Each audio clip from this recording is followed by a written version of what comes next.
You're listening to Graphic Novel Explorers Club podcast, an audio book club. Greetings, explorers. I'm one of your hosts, Francis Preziosi, joined by John P. Flores and Dennis. Today Dennis. we are discussing Wrinkles by Paco Roca. We hope you have already read today's title because all three of us have read the book. So beware, spoilers ahead. Explorers can share their opinions and thoughts with us by leaving a comment on our Facebook page or over on Twitter and Instagram at GN Explorers Club. Graphic Novel Explorers Club is available on Apple Podcast, Stitcher, Spotify, and wherever podcasts are available. So thank you guys for joining us today. We're going to go ahead and jump into this graphic novel, Wrinkles by Paco Roca. Paco Roca. Yeah. You're not rolling your R's, lady. I'm not. Roca. Yeah. The very opening of the book starts with is it a quote by Buddha? I don't know. It's a Buddhist saying. It's probably a quote attributed to Buddha, Thank but you. Yeah, how many people We're actually there to hear Yeah. to verify it. So the statement reads, "The clouds do not disappear, they turn into rain." Which is when he decided, I'm not going to be a meteorologist. I'm going to be a philosopher. Mm-hmm. So the book starts, it looks like a young couple is in a bank applying for a loan, and they're not going to get this loan. The bank manager whoever's the loan processor is kind of being a jerk about it. Yeah. Okay, well, this is where I got really confused just right off the bat. I was like, they kind of look alike. Does this guy only do like one type of character drawing? Oh, that's a good observation. Yeah, I didn't Yeah, notice they that. look like the exact same person. The person applying for the loan and then the loan exactly. processor. And so then the next scene, you see the man start yelling at the older gentleman, "We're not at the bank. You're not a banker. How many times do I have to tell you this? Just eat your dinner." And then the banker is suddenly an old man in bed, and he's literally throwing his soup or porridge, whatever, at his son's face and just says, "Get out." So then we transition into... Which I thought was beautifully done. Like, it was such a shock. I was like, oh, okay. He's suffering from dementia. Right, you get right off the bat, you get the implication that something's not mentally stable about the guy. Not that he's crazy. It's just that something is going on with He has his dementia. mind. I mean, it's beautifully illustrated. So then it cuts forward to the young couple again is talking at some sort of facility, and the woman's explaining the cost to enrolling the father into their, I'm going to say convalescent hospital. They don't call it that, but that's Right. basically what it is. Yeah. She's explaining how it's more affordable if he shares a room versus having his private room. And the son said, the lady says, you can visit anytime. Your father have everything he'll need. And the son says, like, well, you see, we'll be very busy, so we're not going to be able to visit very often. And then it just cuts to the old man just kind of standing in the hallway with a suitcase all alone. And that right there pretty much broke my heart. I know. It was so sad. And I thought you hear about specifically more American culture is we don't care for our elderly family members. They just get put into these homes. And I thought maybe in Europe it was different, but apparently it's not. Yeah, and then it cuts to a flashback scene of him being a little kid. Right. And he's left in school for the first time, and he's really scared, and he wants his mom and what looks like a very stern teacher or principal, or maybe even his father, is just glaring at him. And so he's all alone now, again in the hallway, but this gentleman comes up to him, and he starts meeting all these people in the hallway. I didn't want to go scene by scene, but if you guys want to. Well, I think it's the introduction of the secondary main character is this guy who's kind of a rapscallion. Miguel. And Miguel's character, I feel, has the biggest character growth out of all these characters. But yeah, you're introduced to Miguel, who's kind of the McMurphy That's what I was thinking. of this book. This book reminded me, it's a ton of like One Flew Over the Cuckoo's Nest. Absolutely. Although it's interesting, the role reversal. So McMurphy is the Helper. new guy coming in, trying to kind of shake things up. Whereas Miguel is already established within The system. itself. Carry on. I got so lost with what you guys were saying. I have But no yeah, idea we're who Murphy introduced to the is. various characters, and it's the main two characters in the story. and it's an interesting parallel. I saw a lot, like you said, and we can go into it more between this and One Flew Over the Cuckoo's Nest. But it's interesting because, at least in this case, that's what you guys were talking about. Yeah. Okay. I'm with you now. In Francis is already. more we already have an application for her to run. dementia. Yes. Yeah, right. Well, I think it was established earlier on too. This is his new roommate. He's going to show him the ropes. Yeah. And he's kind of the shaker upper, and he's introducing him to kind of the crazy characters. Well, and it seems like he like pawns money off of people. He swindles them. Yeah, he has the most mental capacity out of most of the characters that we're introduced to in the story. And so he kind of runs these scams of like, hey, someone with dementia will say, can I use the phone? And he'll be like, sure. It costs $5 to use it. So give me the $5 and then I'll tell him that you could go use it. Or like, oh, is dinner ready? Yeah, I'll take you to the dining hall, but it's $5 to go to the dining hall. And I'm sure in his head, he probably rationalizes, look, these people are kind of out of their mind. They're not using their money. I can leverage that money for good, which he kind of does. Well, and he also argues too, like, I can keep them engaged. Right.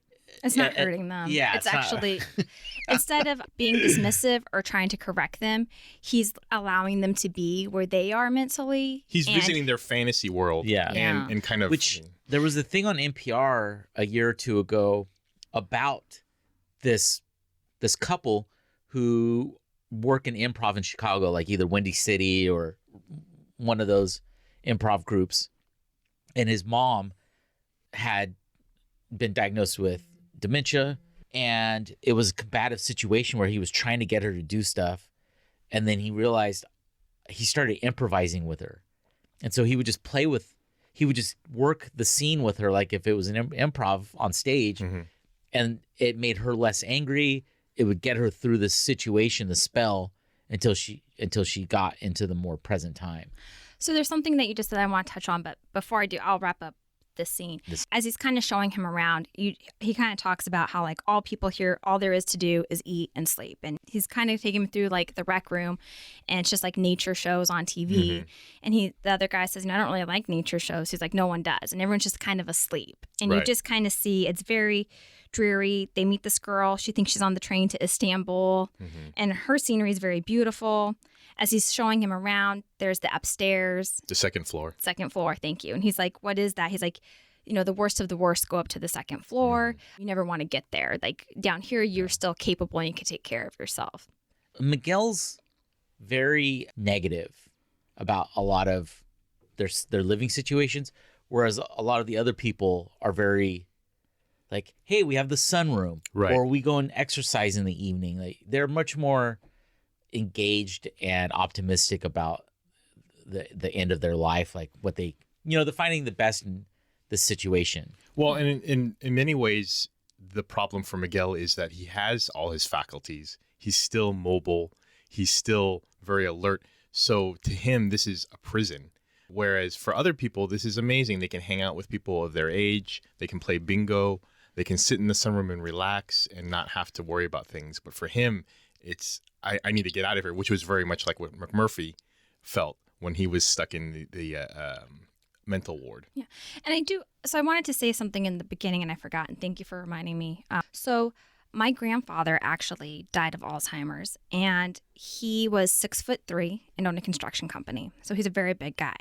My grandmother had in-home nursing for him, but unfortunately, due to the ongoing dementia, he became very violent. And he got physical, and my grandmother's a very short, petite woman, so you can imagine how scary it is to have somebody who's not rational coming at you. And he wasn't even that he was trying to be abusive. He was just trying to protect himself or defend himself. He's probably scared. Yeah. So finally, as he started, really his deterioration was very rapid. As he got worse and worse, she finally had to put him in the convalescent hospital. And he was not of sound mind at this point. Like, I mean, he was like, and I'll share some other references that come up throughout the book as we get to them as well that were very accurate, in my opinion, this portrayal. So it was interesting for me to see it from the eyes of somebody who is still kind of lucid. They haven't really hit rock bottom yet. And I hadn't thought about it from that perspective, what it must be like to kind of to be constantly confused and like, what's going on? And to be put in this no man's land, if you will, having to figure things out. Yeah, also to go back a little bit to the beginning and regarding the son and the family, I know it seems cold and heartless, and I know, Johnny, you talked about a little bit about our culture, American culture, and how it's a little different. But, looking at his perspective as well, I felt... Who, the son? The son. I felt bad for him because it's hard. We have a quality of life in our modern society where we're living much longer than before. So before, you could accept your relative, be in your home, live with you. I mean, I used to, think of like everyone lived like the Willy Wonka family, where everyone's just in one house. 4 people in one bed. But realistically, the cost, the mental toll, the emotional toll, it's a lot. And so, the son, it's not that he doesn't want to see his dad because he's cold-hearted and see you later, dude. I think in many ways it's too painful for him to actually witness the deterioration. So even though it comes across as cold, it's the best solution. And yeah, I can't imagine being put in that position. And it's a weird thing where I kind of obsess over age a lot, even as a little kid. Nowadays, I'm in the position where I'm, a caregiver sort of to my mom. I'm a parent now, so I'm a caregiver to young kids. I know my kids will have to go through it with me. And so it's like I can see all different perspectives for the different generations. See, I'm going to be the Miguel of the story. You are. You probably are. And you're going to steal my money and socks. I'm going to go, fuck you, Johnny. Nope, you won't know because you're not going to remember. No, I get, and it's clear the son is frustrated, not with his dad, but with his dad's illness. It's like the frustration comes across of right. Like, I can't handle this anymore. We need to have a professional helping you. Yeah. So then it cuts to like the dinner scene, if you will, I guess. And this is where he meets kind of like the core group of, I don't remember names. I do remember Modesto and his wife. The names are kind of hard. So yeah, it's fine. And then there's the girl in the green sweater. I think she wears the same sweater throughout the whole book. And yeah, he kind of gets to know them. And and I really like the way the illustrator shows the difference between Miguel and Emilio. Emilio, the main character in the story, he's tall and skinny. Miguel is kind of chunkier and round, so it really is the two of us. But yeah, at the dinner table, you're introduced to a couple where he's very affected by the dementia that he's suffering from this dementia that he's not present at all. Yeah, and his wife feeds him, and she's she's cognizant. She doesn't have dementia or Alzheimer's. You're just introduced to these characters. The other character in the green sweater, she gets around using a walker, and she comes into the story later when they actually escape from this facility. I liked her a lot. Yeah, she's real sweet. And then at dinner time, they pass out the drugs. They hand out everybody what they need, and they act like Modesto's wife. Time? Yeah, she's like, I know, I want these, I want that. He's like, I can only give you what the doctor prescribed you. Like, so take that. So that was kind of funny. And once again, going back to One Flew Over the Cuckoo's Nest, it's a good kind of comparison to where One Flew Over the Cuckoo's Nest, you saw the staff as like this kind of villainous, oppressing. I mean, it's completely different type of story. Well, different type of story and also a different type of facility. Yeah. And in here, they're caring for the people, making sure that they get the medicine they need. And I think, isn't this the part, or am I jumping ahead, where they didn't have the medicine for Emilio? That's way jumping ahead. Okay. Yeah, that's way ahead. Yeah. Then the next day, they're like doing the senior citizen recreation where they're just sitting in a circle, passing the ball. Calisthenics, getting chair exercise. But this one little old guy was funny because this happens all the time, actually, especially according to my mom, who's a nurse, which is not funny. But this elderly man, he's listening to the woman instruct them how to pass the ball. He's like, I can't hear you. I can't hear you. Lean closer, lean closer. So she goes to go tell him. He just grabs her boobs. Right. And he thinks, he's so clever. And she's clearly like annoyed, but she brushes it off. Right. And then as they're trying to pass the ball and beat their time, Emilio, he can't even remember what the word ball is. Yeah. Yeah. And he calls it he hears people call it an alab. I think he hears the people refer it to something else, and then he's like very confused. And so I think throughout the book, it's just kind of showing it's starting to get a little bit. Yeah, as the story progresses, his dementia gets worse. This is actually like a really sweet scene, and I will talk about my grandmother. So they're just in this building the whole time, okay? And they're kind of like going through their day, and that's kind of what it shows. It just shows like what the average day is, and it's not a lot. But there's this guy, and his wife is sitting with him. And Emilio asks, like, hey, why is this other guy just like staring at this couple? And Miguel, it's like family visitor day. Yeah. And Miguel explains, well, he's like, see that woman next to that guy? She thinks that's her husband, but really the man watching her is her husband. And he loves her so much, he still comes every week and like has to put up with this. She like doesn't recognize him at all. Yeah. Like has no memory of them together. Right. She only has present memories and where she met this new guy. Yeah, and I think this is where Miguel kind of makes the point, like, I'm glad to be alone, and I never had anyone to love, because I never even owned a dog. That scene really kind of broke my heart, just because I can only imagine, we usually see these kind of dementia type stories where it's just one guy, like Emilio, right? And they're suffering and alone, or maybe it's a couple where one is totally out of it, like the other couple we saw, and the other one's caretaking for them. But for this, where it's kind of, she's somewhat cognizant, so she has started this new romance, but the husband's right there. It's just, I can't even imagine being in his place. And he can't get mad. He understands it's the place that he's in. So he just hopes that like somehow maybe the smell of cologne will remind her of their connection. And he just looks at them longingly. It's like a personal hell. But he still loves his wife. He still goes and makes sure she's okay. And it's not like he tries to like disrupt them or anything like that. He understands how important it is for her too. So at the next dinner scene, kind of, or like activity scene. I love this part. The bingo one. Yeah. Okay, why don't you talk about bingo, and then because I meant to say something about the girl with the green sweater, but you talk about bingo, and I'll talk. Well, I was going to bring her up. Let's talk to her, and then about her, and then we'll go to. So a little bit ahead, because I skipped bingo. It shows them at dinner again. I meant to say the first dinner scene. She starts. You notice her, like she very slyly starts pocketing things during dinner. She'll pocket a thing of random butter. shit. Yeah, she butter, some ketchup. ketchup. Packets, yeah. So she's kind of slowly like grabbing things. And at first I wondered if there was like a food shortage, if they weren't really taking care of them. But or that I didn't thought maybe seem to be the case. All this generation that's in here, they probably were kids during World War II. So I thought, them being in Europe, because this takes place in Spain. I was thinking, they were probably kids during this war when everything was rationed, or you just didn't even have food. That's a good point. But no, it'll come into play later. And this is the old lady with the green sweater who uses the walker. But yeah, after this is the bingo scene where there's a gentleman in there he pops up every once in a while. He's kind of like the comedic relief, and he just repeats what everybody else says. And there's this very Abbott and Costello scene about the bingo number. ball number 20 coming up, where they just keep going back. Like the game never progresses because everyone's like, what?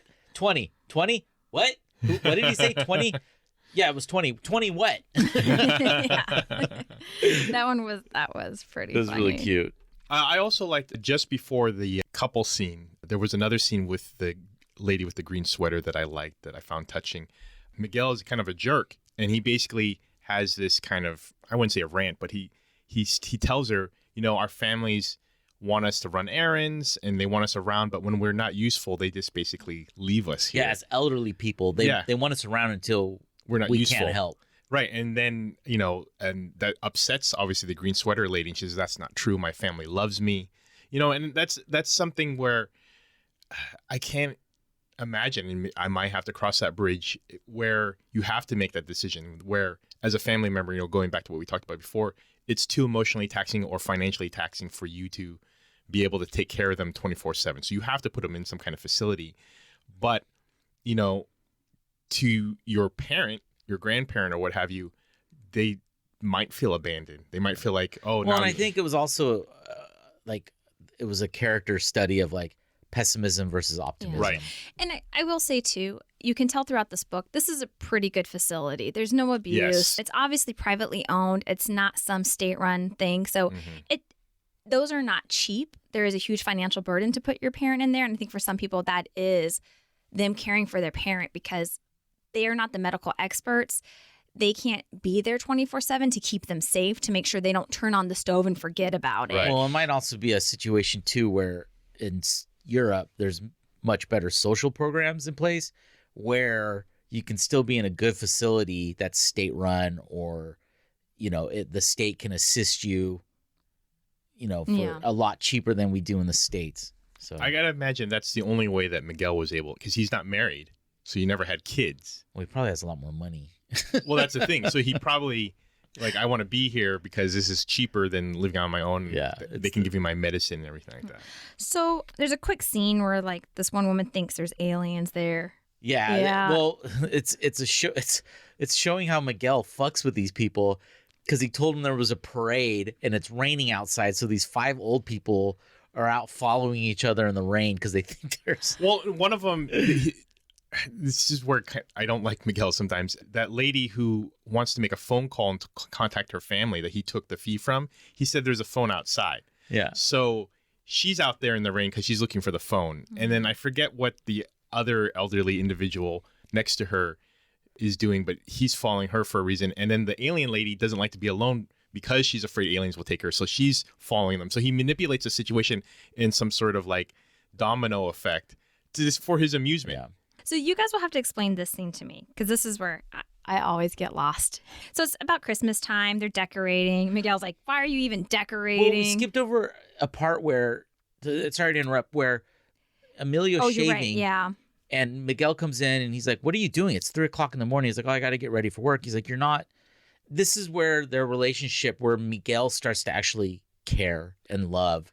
Because he's like, no, you don't have to go to work. And let's just go back to bed, because they're roommates. That's the other thing we miss, is they're roommates. And Emilio in this scene, which I really liked, is he's young again. Yeah, he thinks in the mirror he's young. Yeah, but it's Miguel now starts to become his caretaker, and shaves a little bit too, and to make him feel better, because he's like, okay, we can all shave. It's no big deal. Right. We'll It's shave. 3 a.m. Yeah.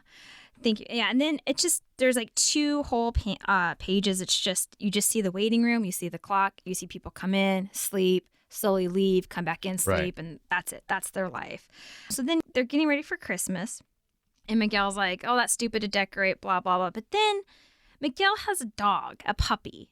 Well, he's got a dog, but it's because there's this other gentleman in the facility who he gets to, it's like weekend leave. Yeah. He gets to go and visit his son.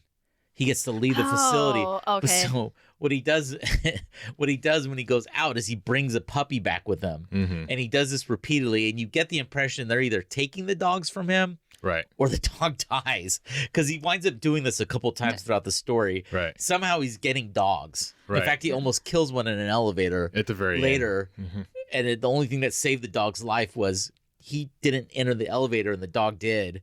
And the elevator goes down and he thinks he's like, oh crap, I'm about to kill this dog. I'm about to hang it. And it's one of those leashes that has the extendable run. So he unclicks it real quick, and then the dog doesn't get hung. So this kind of demonstrates, again, Miguel really caring for Emilio. They're getting dressed, and Miguel's kind of like, hey, you dressed for the circus? And he's like, what do you mean? He's like, well, most people don't put their sweater over their jacket. Right. And you can see. And his sweater's inside out. Now, yeah, and the tag. What's interesting here is you can see Emilio, he's not quite gone yet. He understands the concept of getting dressed. He knows he has these 5 pieces of clothes he has to wear. He's just getting the order kind of mixed up. He still thinks he's getting ready for work, so he's putting on a dress jacket, like he's going to business instead of. Well, it's also a different generation where you wear a button-up shirt, you wear slacks. I think they were getting nicely dressed because it was visitor day. Yes, and so they go out, and I think it's still Christmas. Everyone's there. Emilio's family's there. He seems very happy.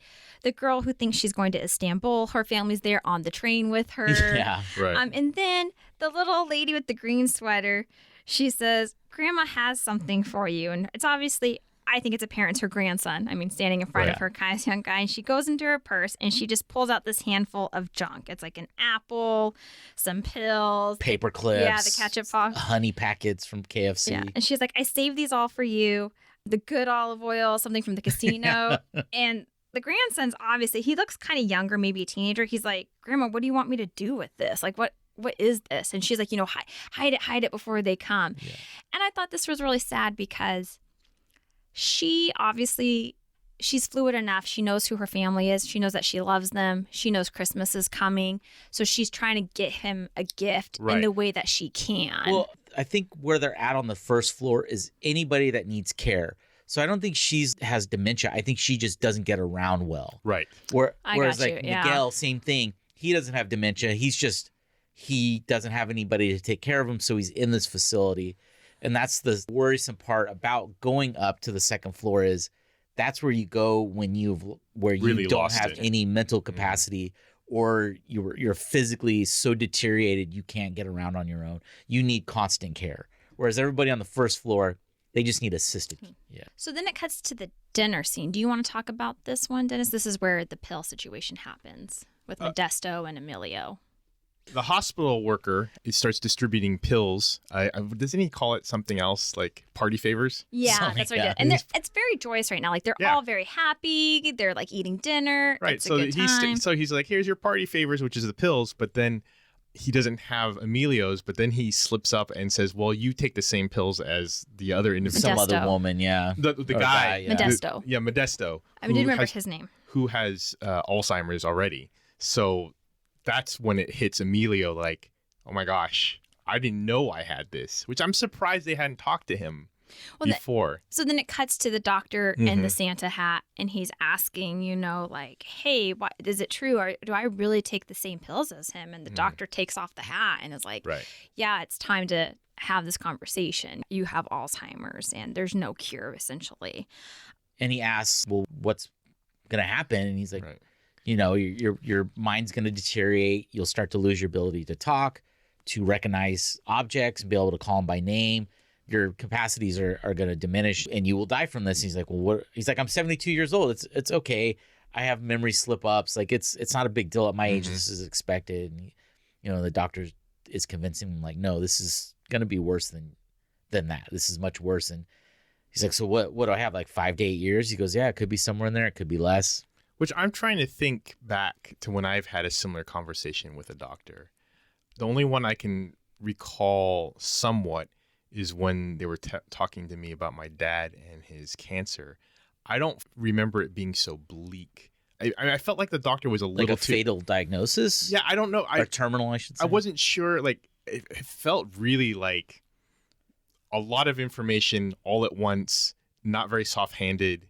Well, I think I feel the doctor was not sugarcoating it. Right. He was almost too matter of fact for me, though, in some ways. I mean, that's a lot. I would rather get the matter of fact. I don't need you saying. I think, and I think for some doctors, I mean, there's the bedside manner. Right. I think for their safety, too, like they have to just lay it out. This is what's happening. There's no question. Yeah. And I just saw a really good movie called The Farewell. And it's based on a true lie. That's I wanted to see that film. But it's basically this grandmother has cancer. It's terminal. The family doesn't want to tell her. And the granddaughter's conflicted because she feels she has the right to know. And the family's like, that's very selfish of you. It's not going to do her any good to know. So I wasn't sure if this was like a European thing where because in America, you are the only one who has your medical knowledge, and a doctor cannot share anything without your consent. Right. So it sounded like he didn't really know what was going on when he came into this facility, but maybe he may have forgotten. Yeah, or his children did, and so the doctor, I think, is doing his duty now to tell. He has to tell him, because he's asked. So I didn't think that it was heavy-handed. There's no easy way to say that, and there's no sugar coating it. It's there's no cure, and this is what's going to happen. So he's really distressed, and he asks Miguel to take him up to the second floor. And Miguel's like, are you sure you want to do this? He's like, I want to see what that's like. And it's just a very sad scene. The people are at dinner, but it's just depressing. Everyone's like in It's very different from the other dinner. It's chaotic. There's lots of stuff being yelled out. Now, when I briefly worked at a dementia ward when I I lived in Spokane, and it wasn't like that at all. It was very sedate. Most of the time, it was just people, like severe dementia, just wandering around the hallways. They'd sit in a chair and get up and move to another spot. They did defecate and urinate in their pants, but it wasn't like this horror show. I saw two old men fist fighting at the dinner table one time. Ooh. Like they just got like really, really upset. So I don't think it was the standard. I think it was the rarity. That Miguel, after kind of this tour, Emilio says to Miguel, "I'm not going to end up there, Miguel. I'll do everything I can to not end up there." And he's like, "Will you help me?" And this is where Miguel's grifting. Right.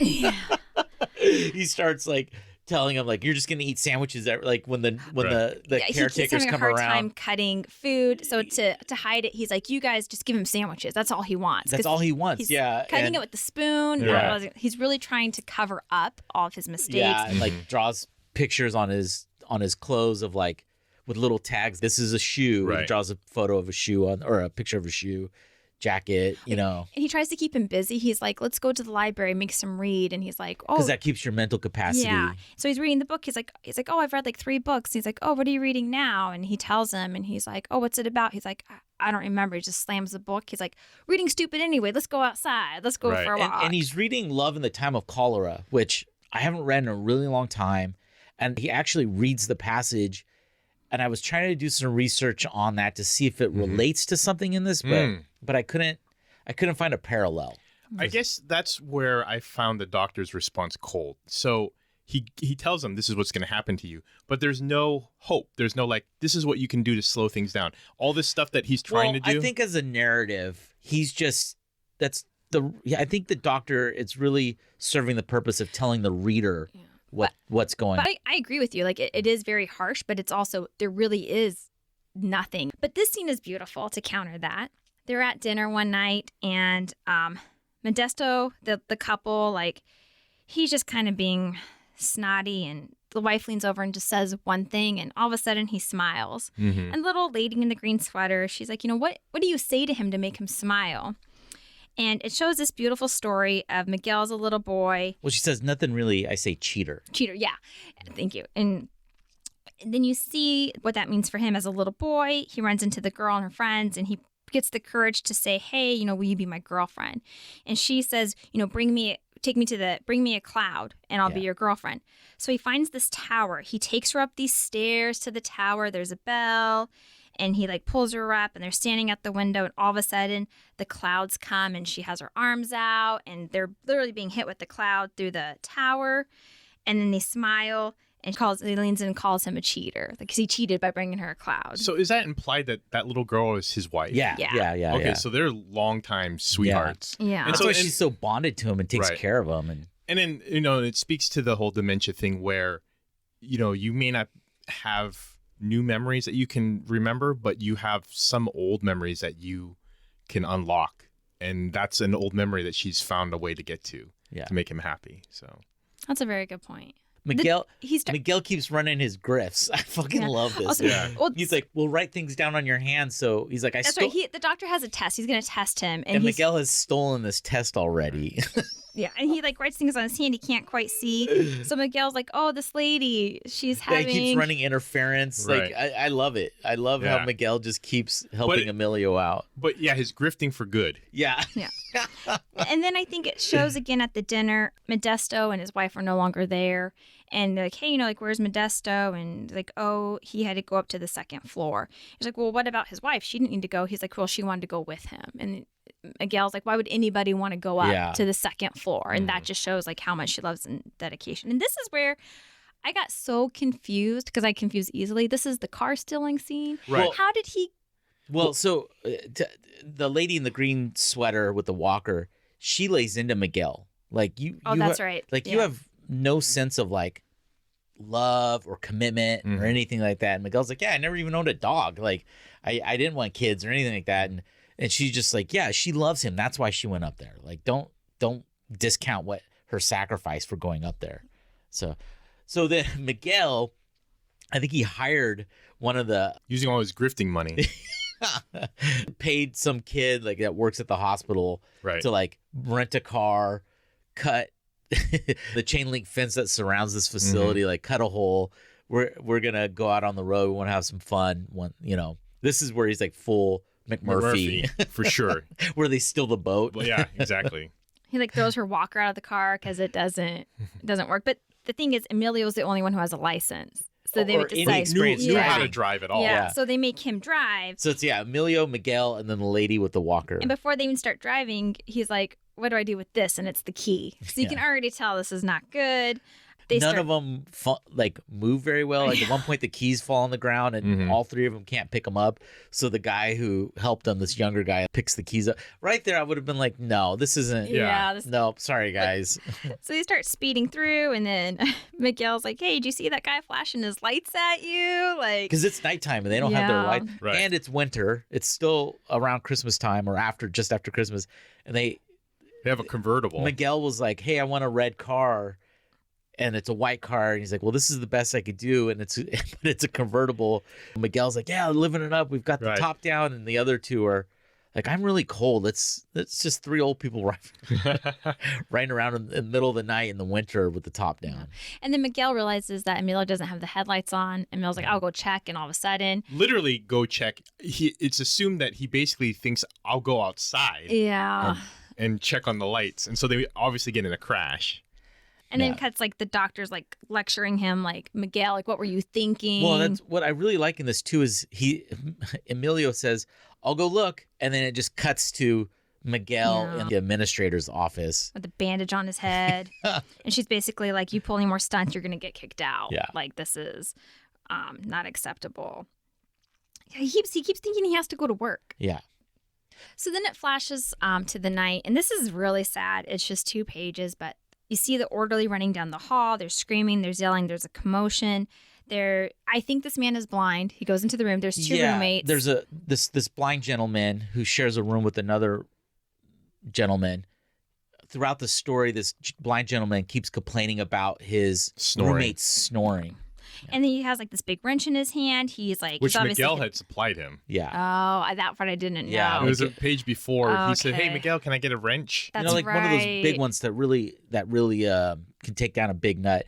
And the orderly is the same one that messed up the medication. Okay, yeah. So he's like, there's cracks in the wall. He's hitting beds. He's hitting lamps.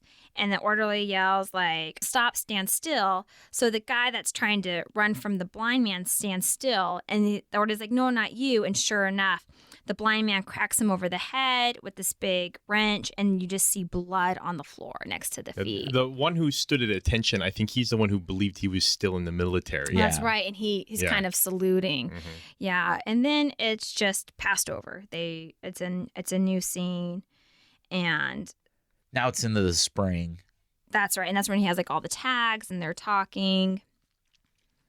And it should be noted that throughout the book, Emilio believes that Miguel is stealing from him. Like, Yeah, have you he's seen my asked wallet? Have you seen my black watch? sock? My socks. And then yeah. given Miguel's kind of attitude and history, you kind of think he might be stealing stuff from Emilio. So this is where Emilio's packing his suitcase and he's carrying it around. Well, here's the thing. What happens is he asks, "Where are my black socks?" And Miguel denies he has them. And so Emilio believes this is the last straw. You've been stealing from me. I've seen you That's what it was. grift people's Okay. money. So I'm packing up. I'm not going to be your roommate anymore. I think he's carrying his stuff so Miguel can't steal it. And 2, he probably requests to switch rooms, which is why they clear the bed. Well, as this next phase of the story goes on, Emilio's dementia is getting worse and worse and worse. And at the same time, Miguel's compassion is growing. He's like the Grinch where his heart grew three sizes too. He's like- dressing Emilio now. He's buttoning his shirt. He's dressing him. That old lady who's always asking for the phone. At one point, she asks Miguel for the phone, and you think he gets out she hands it out. She pulls a piece of paper out, and you think, oh, she's Taking the paying money him again, and it's the actual phone number, and he's got a little cell phone, and makes a call for her. He gets a dog for that old guy who's always stealing And a long leash. dogs. Yeah, and then it cuts to Miguel being in the room that he shares with Emilio, and the bed is stripped. And I got the impression these 2 old guys thought they were running this this smoke and mirrors thing to keep Emilio down there. And I think they realize from the car accident and his behavior, like he needs to go upstairs. Yeah, there's a scene where it's just Miguel and the old lady at dinner. Yeah. And he's kind of sad. And so then he sees the strip bed, but he sees a bump and he unveils the box. There's this metal box and he's holding it and he opens it and inside is the wallet. It's the black sock. Yeah. It's the watch. So Turns out basically Emilio was hiding things. Yeah, stuff he was from hiding himself. things. So this really resonated with me because my grandfather did not trust my grandmother with money. And he hid money throughout the house. And my sister and I, before he got very sick, we would stay with him in the summer. We would go to Grandma and Grandpa's house. So Grandma went to work, my mom went to work, and we would just kind of babysit my grandfather. And Grandpa would go in his room, or Grandpa would say, let's go to Winchell's. Because you could walk from my grandma's house. You could walk to this little like market street, and there was a Winchell's Donuts, and there's some other things. We're like, Grandpa, we can't walk to Winchell's. We don't have any money. He's like, hold on. He'd go out. He'd go into the room, close the door of the bedroom. So he'd come out with $200, and we would go walk to Winchell's. And how old were you and your sister? Oh, like 8, and my sister's like 12. And we went and bought donuts. We brought cake mix. We brought all this stuff. It was great. We loved watching Grandpa, but my grandmother tried to search the house to find the money, and she knew there was more there, and she could never find it, and she ended up selling the house. Oh, and, man. Yeah, but he was such a good hider, and I think so this part I was like, that made so much sense to me. You're so scared, and you don't want to lose your valuables, but then you forget because you have dementia.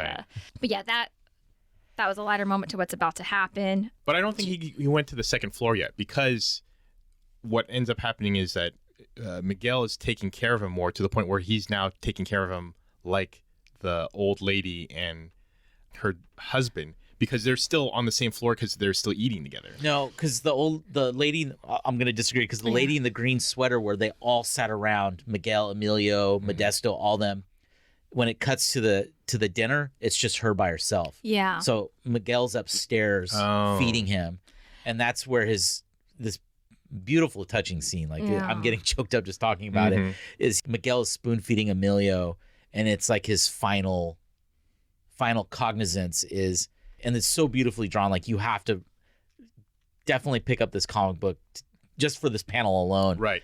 where he doesn't recognize Miguel's face, and it kind of comes into, and the way they do it is it's just his head, Blank. but blank face. yeah. No features, no nose, no eyes. And then the eyes start kind of appearing, the mouth, and all of a sudden he recognizes it's Miguel. And then it fades. Yeah. Then it fades out back. again. And I didn't get this till just now, as we're talking about it. Miguel made the choice to go upstairs to take care of him. Like that's what I thought.